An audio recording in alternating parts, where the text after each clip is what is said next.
I'm Maureen, and this is Spilled Salt, a podcast on the thrills and spills from the food, beverage, and agriculture industries. My guest today is Matt Horn, who is the Director of Municipal Services at MRB Group, Engineering, Architecture, and Surveying. But really, I know him, and what you will find in today's conversation is that he's a strong community builder kind of guy. And so our conversation really is around how farmers, folks in food, beverage, and agriculture can leverage economic development to help build stronger brands, stronger farms, and become an even greater asset to their local community. Enjoy the conversation. Hey, Matt. Good morning. How are you? I'm good. How are you? Good. Very good. Thanks for joining me today. I'm going to jump right into our questions. And so I want to start way back in 2016 when we first met, when you were at the City of Geneva and you were creating a co-working space that you saw as an opportunity to support the food, bev, and ag industries in the region. Explain that a little bit. How did you see that working out? Sure. Well, we were really focused on economic development generally in Geneva. It was, a community that had struggled over the years financially, and the economic health of our community members was kind of a bit volatile, which creates kind of a volatile economic situation or financial situation for us as a community. And over the years, lots of different, almost sort of scattershot approaches, heavy industry, bring it, whatever you've got, what we would call, kind of a 1980s chasing smokestacks thing. Tourism, which obviously is a big thing in the Finger Lakes. The Finger Lakes brand was really on a run up with respect to tourism. Mm-hmm. So hotels and that kind of stuff. But nothing seemed to really, take off, if you will. We were getting wins, but it wasn't really doing anything significant for our bottom line. And so we kind of just put it on pause and said, all right, let's really think through what's the best fit for us economically. And I brought a whole crew of people together. Go ahead.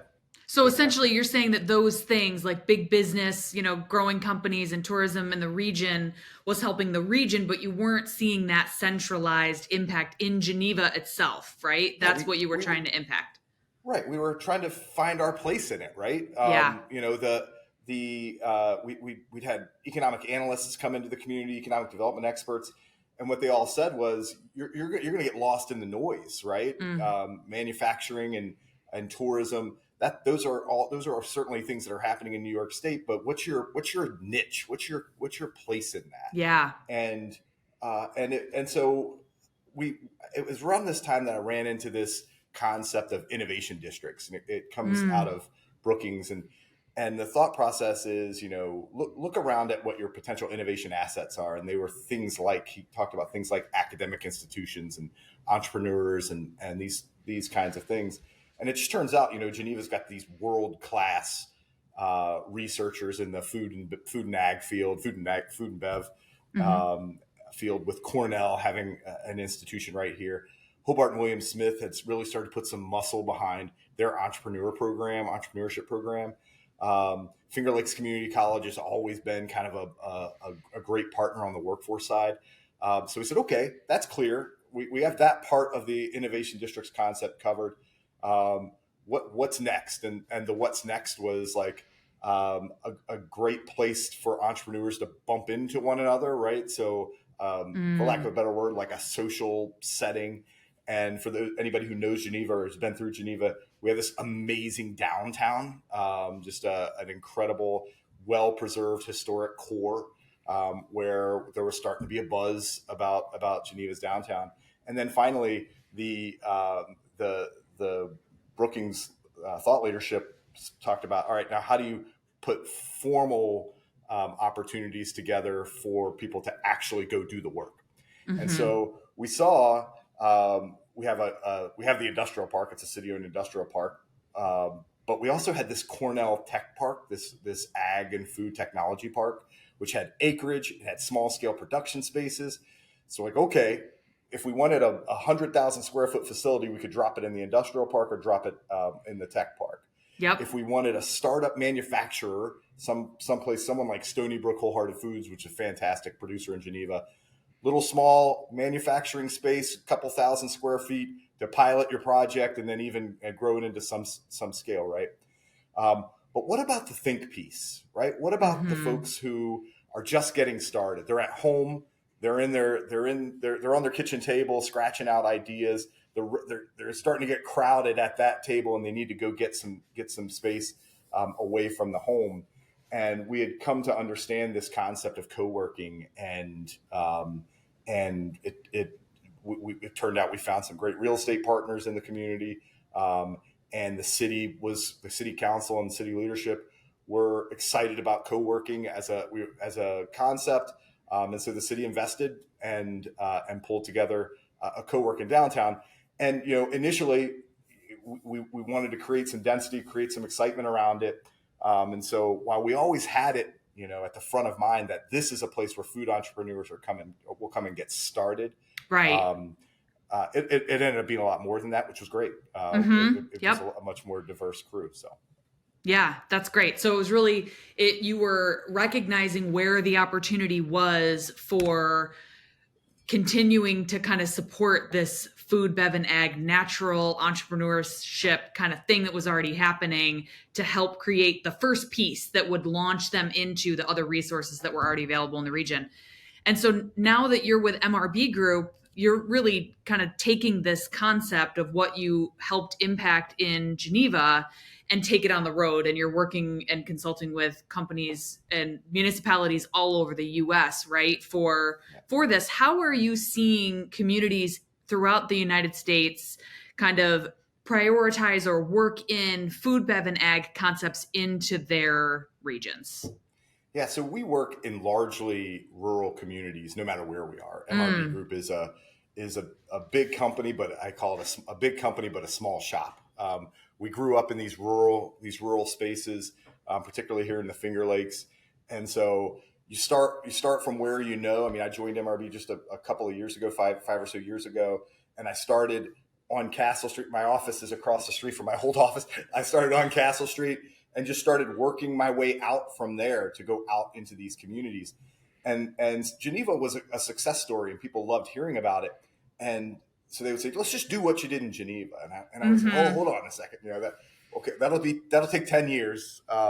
You have to find your place. All right. Again, back to that. You have to brainstorming about what would be great in blue sky planning is fun. It's fun to think about. Yeah. But when you're going to get tactical and you're going to create momentum or engender momentum, you have to be aligned with the market. And so when we're working in rural communities, food jumps out as clear alignment with your market capacity. So you already have, in most cases where we're working in rural communities, you already have an active farming population. So you already have that first leg of the triangle. Like, okay, we've got production now. Right. Now, how can we move that production into market in some really cool ways that put us on the map? We're working in Steuben County on a comprehensive plan there, and they've got they're one of the largest productive manufacturing or agricultural counties in the state. And we're doing a comprehensive plan for them, and that's what it's all about. It's all about how do we what's happening in farm, as you know, what's happening in ag is these small family farms are collapsing into these larger conglomerate farms, which is fine. There's no issue with big farming, but as a community, as a local government, how do you make sure that your stamp is on that, right? Because the bigger it gets, the more it's centralized in Cleveland, right? Or right. Yeah, and that else. local community can kind of get left behind, right? Yeah.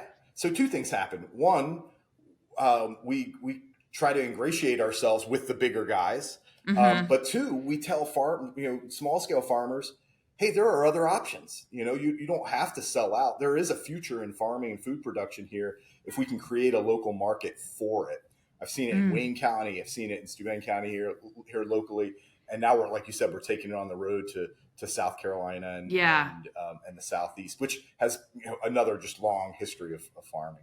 And so talk a little bit more about that, though. Like, what does that mean? So when you tell, a municipality that like the farmer can kind of maintain that local impact on the community, what does that look like? Does it mean kind of being more intentional about your farmers market? Does it mean, what does it look like for So it's agriculture and municipality?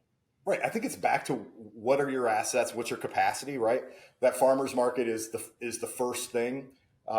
It's funny. We were working up in Wayne County, and they we brought all the farmers around the table. Not all the farmers, but brought a bunch of the farmers in one of the communities that was experiencing growth pressure. And my biggest concern, one of my bigger concerns about ag is in the Finger Lakes, our real estate market is taking off. And people want to live here for lots of different reasons.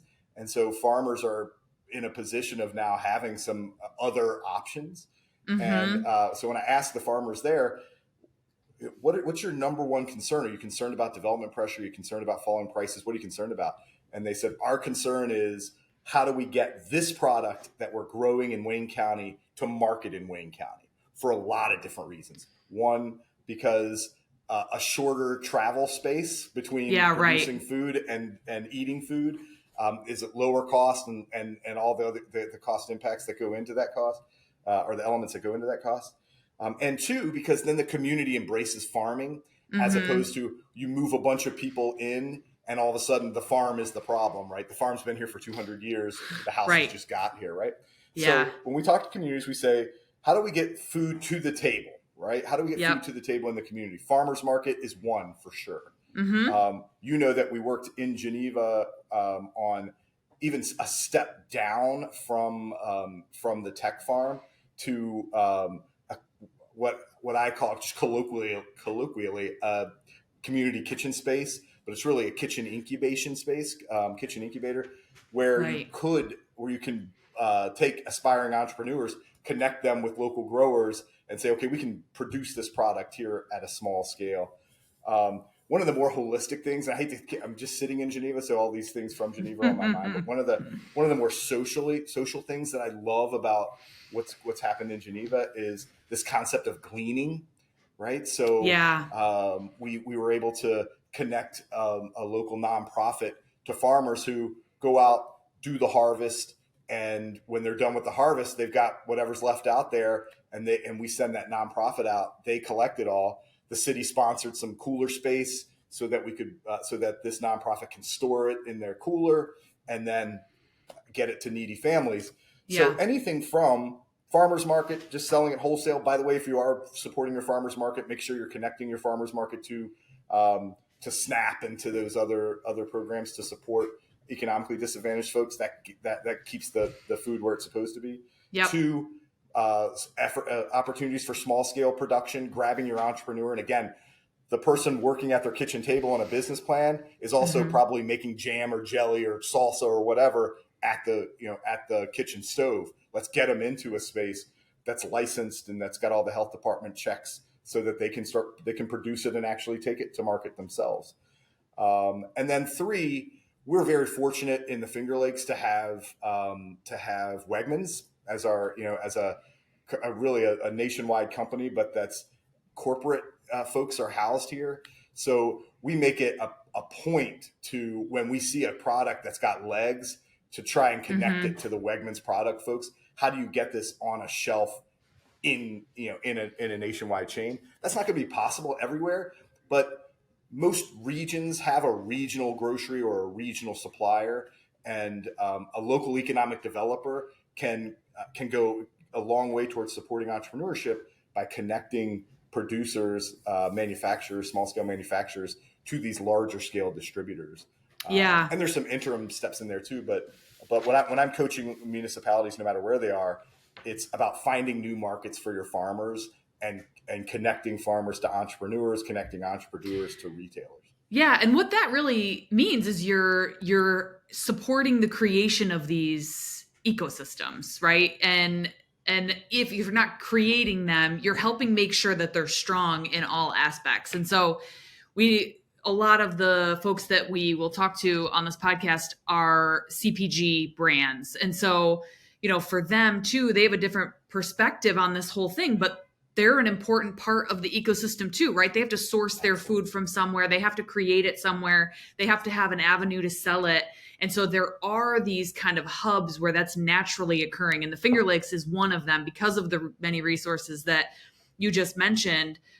What about other kind of ways that food, bev, and ag companies in particular can kind of lean into economic development? Because you are one of the leading economic development, kind of experts that I know personally anyway. And I think the fact that you have such a finger on the pulse of food, beverage, and agriculture in particular, what are ways, and I'm thinking in particular grants might be one of the things that you could kind of speak to. What are some of the ways that food, bev, and ag brands or companies can kind of lean into economic development and do their part or sort of find their place in this ecosystem? Yeah. So one of the things I love about entrepreneurs is that they are networkers. You use the word ecosystem, which I love. We used to call it at the Food Venture Center here in Geneva, we called it fruitful collisions, right? People bang into each other and cool things happen. And so first and foremost, as an entrepreneur, it's your number one responsibility to network. So if you're in a community, you're starting a business, don't just limit yourself to the regulatory side of it. Okay, I got to go down and get a business license, or I got to go see the city clerk about this or that. Know who the players are in City Hall, Town Hall, Village Hall, and know who's responsible for economic development, right? Yeah. In a little place, and we work in a lot of little places, in a little place, it might be the county. And we're trying to talk local leaders out of that mentality and make sure that they're taking ownership for their own economic development. But there's nothing wrong with the county is usually very well staffed and resourced. So if you're not fine, make sure the mayor or the manager in your community knows who you are, knows what you're doing, knows what your plans are. Yep. And then if there isn't a person whose job it is to kind of do economic development in town, go to the county, sit with the county economic developer and talk to them about your plans. I promise you, if it's a good economic developer, no project is too small, because they practice this concept called economic gardening, which is I see it out there, it's budding, I can intervene here, maybe not. If I can't, I'm coming back in a year and finding out what's going on. Yeah. And I think the other thing about that too is it might not be the municipality, right? It might be like Cornell Center of Excellence is an excellent resource and, has made a big impact on the region. They're not a municipality, right? But they're an economic development engine. So, sometimes you might have to dig a little deeper than just the county, but to your point, find who is contributing to economic development in your region. Absolutely. That's a great point. And in a lot of cases, in the best case, my free market friends out there, in the best cases, it's not going to be government. There are going to be nonprofit, academic, other partners. And not all of us have Cornell University's, prime research station in our backyard, but most people have a community college, and community colleges are always tied back to the state system. And most people have some kind of cooperative extension, right? No matter what state you're in, there's a cooperative extension, an ag extension that works in your community. Go to that person and find their network. So the network, that's number one. Yep. That's going to lead you to a bunch of different things, but most certainly state and federal grant dollars. There is someone in your community, or there should be, even if you have to go all the way to the county level, or there's this machinery out there called Regional Planning Council or Council of Governments. Depending on where you are, it's got a different name. But what it is like a multi-county group of folks who hire a single planning entity to kind of look at the region as a whole. Those folks are typically very involved in agricultural planning and economic development. And so, find out who that is in your community, because those folks are the people who the federal economic development agencies look to determine where the federal economic development grants are going to go. Federal agencies don't want to work all the way down in the village of such and such. They want to go to the Finger Lakes region, right? Yeah, they've got to kind of create these legs of the table. You just mentioned that these regional planning councils are very involved in agriculture. Why is that? And I did what I usually do, which is speak in broad generalities. I doubt that the 10 county region surrounding New York City, for example, has a huge ag planning complement. although they've got some. I know there's a lot of Long Island wineries out there. Yep, that's right. But here and in the rural areas where we work, agriculture is a big piece of the economy. And it's the piece of the economy that's most at risk virtually everywhere for lots of different reasons, right? Whether they're environmental risks just generally, whether they're development risks because the place is becoming so popular. In the Finger Lakes in New York State, generally, I don't want to say battling, but we're banging up against, we're pitting ag and renewable energy against one another with solar farms and wind towers. And so the regional councils have a responsibility and a reason to stay involved in ag planning to make sure that producers and growers know what the resources are. And so that's mostly their role, is connecting these folks to resources. Farm Bureau, fantastic organization. Encourage everybody to be plugged into that. Totally Even agree. if you're not a grower, if you're a manufacturer or a small scale manufacturer, entrepreneur, go talk to the Farm Bureau. Find out, which farmers you should be talking to about what. And vice versa, right? That get on their radar so that they know when there's a farmer that, has some, that you might be able to solve a farmer's problem, that there's a vice versa happening there as well. Absolutely. And I know in that vein, I mean, there are a million little stories, but that Stony Brook story is that exact story, right?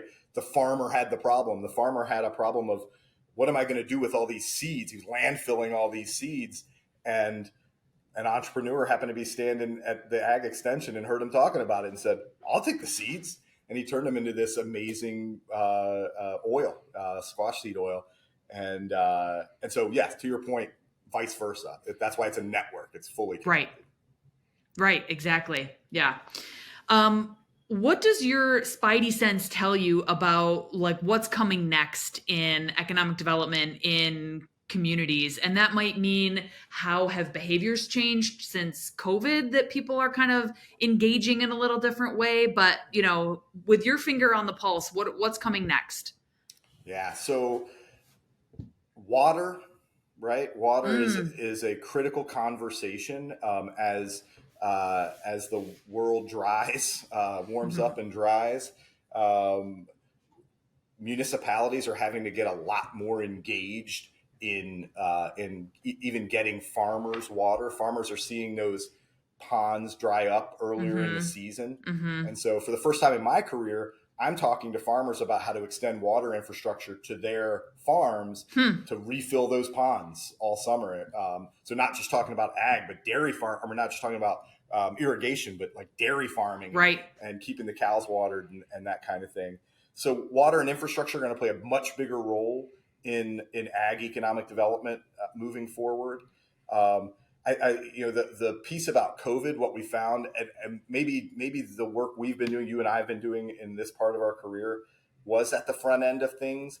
But COVID made everything. I lived in a hyper local world. I thrived on eating food that was grown within 20 miles of my house.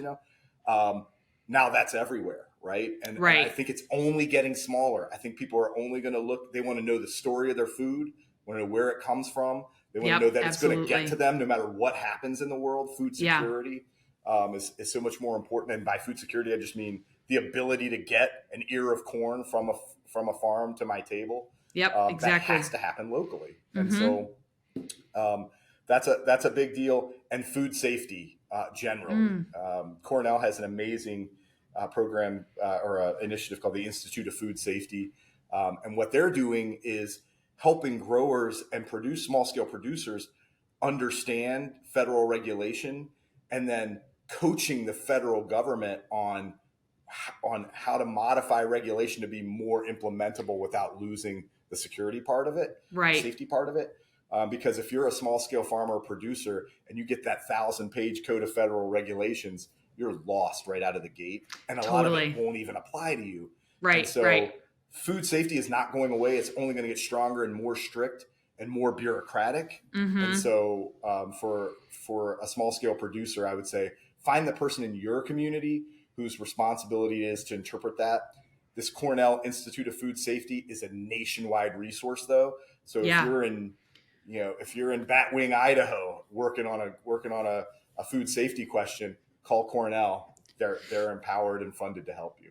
Yeah, and Cornell has come up in a lot of these conversations that I've had for the podcast. And I want to make sure that everybody's clear that even though a lot of the folks that I've talked to thus far happen to be based in the Finger Lakes and are talking a lot about Cornell, the point that you just made is a good one, that they are a nationwide resource that is available for, all sorts of things related to the development of a CPG or the efficiency of your farm or various things in that aspect. What about agritourism? A lot of I have heard a lot of hustle and bustle about that. A lot of conversation. Everyone's coming to me and asking about agritourism. What are you hearing on that topic? Yeah, I mean, 5 years ago, again, I think we have the benefit of kind of living in the right part of the world for this, but 5 years ago, that was wineries and breweries, right? And maybe an occasional you pick, strawberry patch or something like that. It's getting more robust. I'll say it that way. Every piece of the food production chain has an ag tourism opportunity associated with it. So there's no question in my mind that, again, kind of back to that, maybe COVID spawned curiosity about where my food comes from and how it happens. People want to see the processes. They want to understand the processes. Right. Yep. But moreover, it's just a beautiful way to spend a day, and it's something that if you're in a rural region, it's one of your core assets for attraction and retention. And so I still see, obviously, wine and beer and distilleries are popping up. I still see that as huge agritourism. But here locally, again, I look at the fall with the pick and patch, and that which grows quadruply every year, 400% every year. It just gets bigger and bigger, and that's about folks wanting to be connected to their food, right? And so I only see that continuing to grow, and I only see people continuing to get more and more creative with it, and really opening their doors. Because again, back to that Wayne County conversation, the farmers are under threat from residences. And residents move into a real pastoral, beautiful place. And in that first spring day, they open their windows and they're like, what is that? What's that smell? Well, what's that noise at daybreak? Yeah, well, that's a tractor. That's what that is. And it's getting your food out of there. So the more farmers can connect to people. And so agritourism is a great place for farmers and producers, for that matter, to connect with people. And so anyway, I think it's on the rise. Yeah, that's great. I totally agree too. I want to go back to the grants conversation for just one more minute, because I think that for many of the folks in these industries, food, bev, and ag, right, that there is a lot of opportunity on the grants side. And so you mentioned kind of getting to know your network and connecting to the people, talk about what you're doing. And that is so that, hopefully the people that you're connecting with can kind of help funnel resources toward you, right? And, you can kind of make sure that you're staying on top of what is available. Are there any kind of grants that come to mind that are generally utilized by farmers that would be kind of good, quick, easy wins for our audience to sort of start looking into? Yeah. Two big ones, or two big funding agencies out there that are really incredibly diverse. I'll start very high level, since hopefully people even outside of New York will pick up on this. But USDA adds new programs all the time, and so I think every region in the country has a USDA outpost and office in your region. So if you're a Google person, go right to Google USDA grants, and you'll get the phone book. And read it cover to cover. You'll be surprised at what's in there.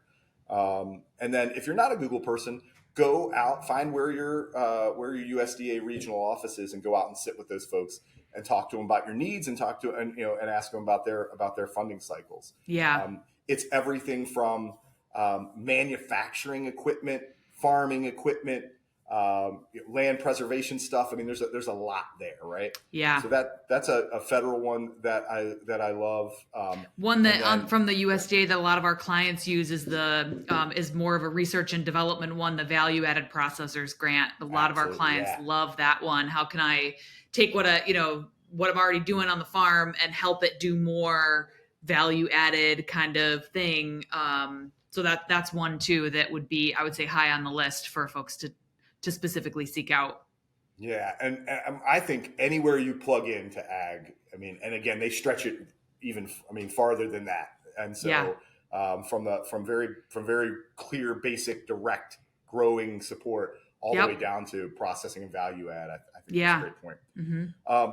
One that's for people maybe closer in to communities or to cities and towns is the Community Development Block Grant Program. That's a good one. It's built to serve underserved communities, right? So impoverished, economically challenged communities. It has a full economic development component to it. If your region has an ag economic development priority, then that's going to bubble up as a high score because your region typically gets to weigh in. Those guys we talked about at the COG or the RPC, they get to weigh in on your grant application. And when they see an ag tie or they see a strategic tie, that which hopefully would be ag, then you get a few bonus points there. But again, that's sometimes what I call easy money to spend. Equipment, in a lot of cases, even some salaries for hiring employees, those kinds of things. And again, it's built to serve rural places with economic challenges, and so I would keep an eye on that. Inside the cities, in New York State, they've created this sublet or sub piece of the sub grant of the CDBG, which is called Micro Enterprise Assistance. This would be for those maybe production or retail entrepreneurs. You get micro grants. So micro enterprise is an employer with 5 or fewer employees, and communities get a grant for $250,000 and then break it up and give it in $25,000 or $50,000 chunks to entrepreneurs in the community to either get started or for a young company to expand. In New York State, a couple of things that I would bang on is Empire State Development has a strong ag focus, and so pay attention to that. Most of these a lot of these grant programs look to grant to a municipality who might then sub grant to you, or who might invest in infrastructure that supports you ultimately. Empire State Development grants directly to the producer. And so they don't like to give money to municipalities. They like to give it directly to the producer. I would say they are strategic, right? So this is not, I've got an idea. This is, I've got proof of concept and I'm moving into scale, right? Yep. You're most likely to get ESD's attention with that, Empire State Development's attention with that. But same thing, court your county economic developer first, and then let them walk you into ESD, Empire State Development. Community Development Block Grants in New York State that we just talked about as well. And then we're paying a lot of attention to farmland preservation dollars, which are conservation easement. Like we said, these small family farms in New York State, they're getting 2 knocks a day at the door from solar producer or solar installers. Hey, we'll pay you a 20-year ground lease, and the farmer's doing the math.